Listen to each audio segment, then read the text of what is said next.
आप यदि दिव्यांग हैं या नहीं हैं तो भी आपकी जो भूमि है आपको उत्तराधिकार में आपके पिता से या अपने पूर्वजों से प्राप्त हो रही है और आप उत्तर प्रदेश के रहने वाले हैं, आपकी दाखिल खारिज नहीं हुई है, यानी विरासत के आधार पर आपका नाम अभिलेखों में अंकित नहीं हुआ है, तो चिंता करने की आवश्यकता नहीं है।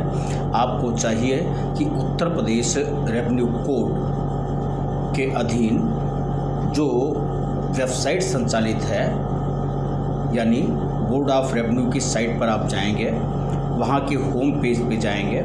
होम पेज पर जाने के बाद उत्तराधिकार का ऑप्शन आप अपने मोबाइल से भी क्लिक कर सकते हैं, लैपटॉप पे है तो लैपटॉप पे भी कर सकते हैं। क्लिक करने के बाद मोबाइल नंबर मांगेंगे और फिर OTP के लिए आप रिक्वेस्ट करेंगे, OTP आएगी, उसके बाद कैप्चा डालते हुए सबमिट करेंगे।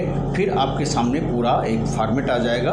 उस फॉर्मेट में आपका आधार नंबर, आपका डिटेल और जो मृतक हैं उनके नंबर, भूमि का डिटेल सारा जैसा जैसा मांगते जाए उस तरह से आप भरते हुए चले जाइए और उसके बाद एक एक चीज़ को आप सेव करते जाइए। लेकिन फाइनली अंतिम रूप से उसको सबमिट करने के पहले एक बार आपके लिए संशोधन करने का ऑप्शन होता है, उसके बाद ही आपको सुरक्षित करना चाहिए।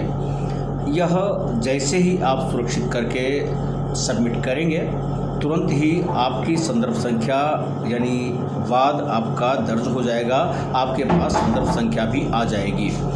विहित अवधि में उस पर कोई न कोई रिपोर्ट लेखपाल RI को भेजते हैं। RI का मतलब राजस्व निरीक्षक के पास भेजते हैं। राजस्व निरीक्षक यदि आपका आदेश कर देते हैं दाखिल खारिज का तो बहुत अच्छी बात है, अगर नहीं करते हैं तो भी चिंता की बात नहीं है।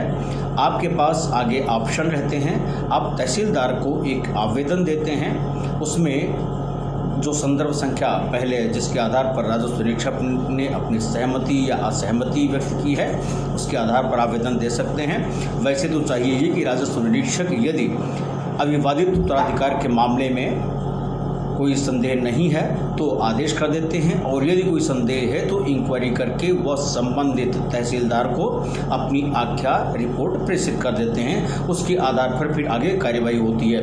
अगर उसके बावजूद भी नहीं होता तो तहसीलदार को आप स्वयं एक आवेदन देंगे, उसके बाद वो प्रोक्लेमेशन जारी करेंगे, नोटिस जारी करेंगे और सुनवाई का अवसर प्रदान करने के उपरांत आपका उत्तराधिकार के आधार पर दाखिल खारिज हो जाएगी, यदि आप उत्तर प्रदेश के हैं तो। अगर वो भी नहीं करते तो आप अपील के लिए दरवाज़ा खटखटा सकते हैं सक्षम न्यायालय के समक्ष।